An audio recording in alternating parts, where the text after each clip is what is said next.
Hello દોસ્તો, નમસ્તે. આજે હું બતાવીશ કે શુભ વિચારો એ આપણા માટે કેટલા મહત્વના છે. કે જેવી રીતે શુભ વિચાર એ આત્માનો ખોરાક છે અને જેવી રીતે શરીર માટે આપણે રોજ રોજ ખોરાક આપીએ છીએ શરીરને, જેનાથી તંદુરસ્તી વધે છે અને ખોરાક બંધ કરી દઈએ તો આપણે બીમાર પડી જઈએ છીએ. તો એવી જ રીતે આત્માનો ખોરાક એ પણ જ્ઞાન છે, શુભ વિચાર છે. એટલે આપણે પોતાના માટે અને પરમાત્મા માટે અને આપણી આસપાસની જે બધી વસ્તુઓ છે યા તો વ્યક્તિઓ છે એના માટે પણ આપણે શુભ ચિંતન કરવાનું છે. કે જેવી રીતે આપણું બોડી છે તો એમાં એક એક અંગ પરમાત્માએ આપણને આપ્યા છે. તો આપણે એક એક અંગનો આભાર માનવાનો છે કે મારી આટલી સરસ આંખો છે કે જેનાથી હું દુનિયા દેખી શકું છું, એના માટે પરમાત્માનો આભાર.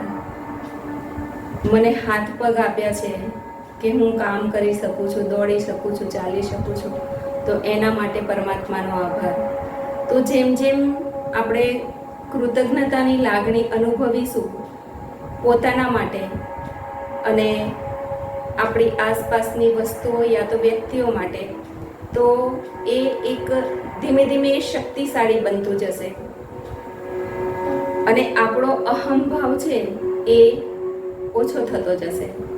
એટલે અહંભાવને દૂર કરવાનું સાધન છે કે તમે બધાના માટે શુભ ભાવના રાખો અને પરમાત્માની પણ મહિમા કરો, પરમાત્મા માટે પણ આભાર માનો કે ભગવાન તે મને આ વસ્તુ આપી છે એના માટે તારો આભાર. તો એ વસ્તુ પણ શક્તિશાળી બનતી જશે અને આપણી આત્માનો ખોરાક પણ શક્તિશાળી બનતો જશે અને શુભ વિચારોથી આપણું જે અંતરાત્મા છે એ પણ પાવરફુલ બને છે અને જે આંતરિક શક્તિઓ છે આપણી સુસુપ્તમાં, એને પણ બહાર નીકળવાનો મોકો મળતો હોય છે. એટલે અહંભાવ કેવો ઓગળી જશે એ આપણને ખબર પણ નહીં પડે. એટલે ઉઠતાની સાથે જેવું ધરતી પર પગ મૂકીએ છીએ પલંગ પરથી ઉઠીને, ત્યારે ભગવાનનો આભાર કે જેણે મને નવું જીવન આપ્યું છે, નવો દિવસ દેખાડ્યો છે.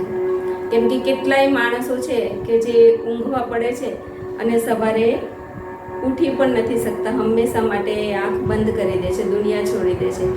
તો એનો ખૂબ ખૂબ આભાર કે જેણે આપણને નવો દિવસ આપ્યો છે.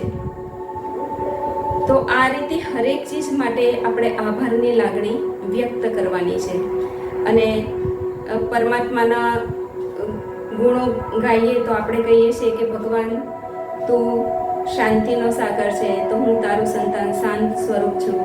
પરમાત્મા આનંદના સાગર છે તો હું એનું સંતાન આનંદ સ્વરૂપ છું. પરમાત્મા પ્રસન્નતાના સાગર છે તો હું પ્રસન્ન સ્વરૂપ છું. પરમાત્મા ગુણોનો ભંડાર છે તો હું પણ ગુણ સ્વરૂપાત્મા છું. પરમાત્મા શાંતિના સાગર છે તો હું શાંત સ્વરૂપ છું. આ રીતે મહિમા કરીશું તો આપણા અંદર જે નેગેટિવ ભાવના છે એ પણ દૂર થતી જશે અને આપણે પોઝિટિવ ભાવનાને અનુભવ કરી શકીશું અને આપણામાં ધારણ કરી શકીશું. એટલે દિવસે દિવસે અહંભાવમાંથી આપણને મુક્તિ મળતી જશે.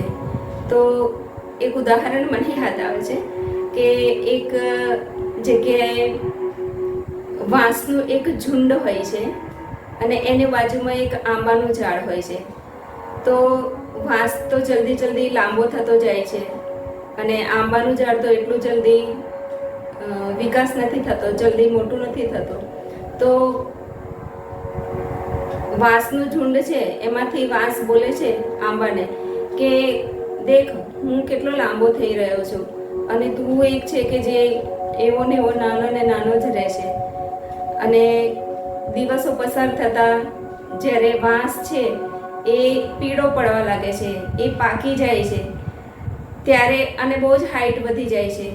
જ્યારે આંબામાં છે તો ફૂલ ને ફળ આવવા લાગે છે, જેનાથી એ ઝૂકવા લાગે છે. લીલોછમ તો હોય છે પણ ઝૂકવા લાગે છે.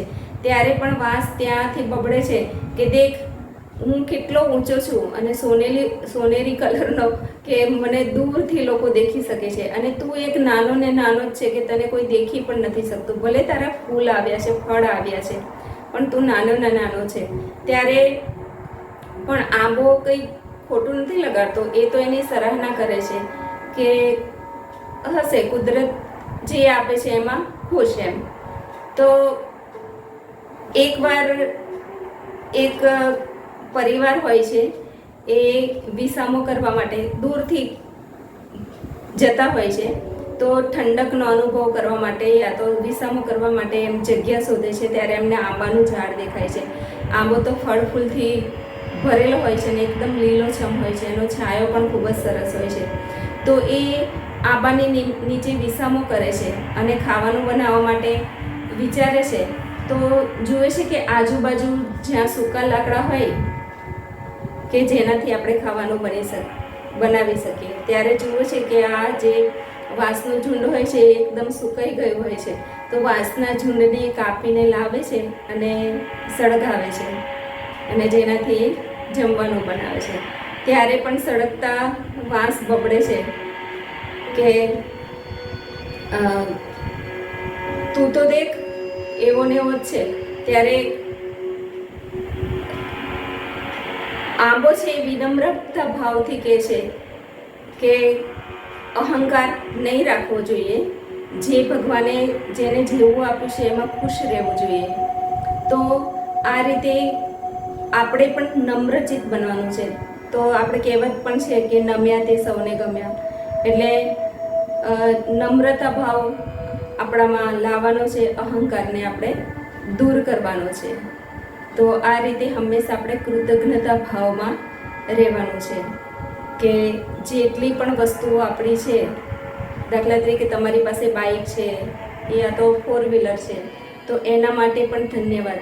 તો ધન્યવાદ કરવાથી ચીજ વસ્તુ એ શક્તિશાળી બનતી હોય છે અને આપણો અહંભાવ ઓછો થતો હોય છે. Thank you.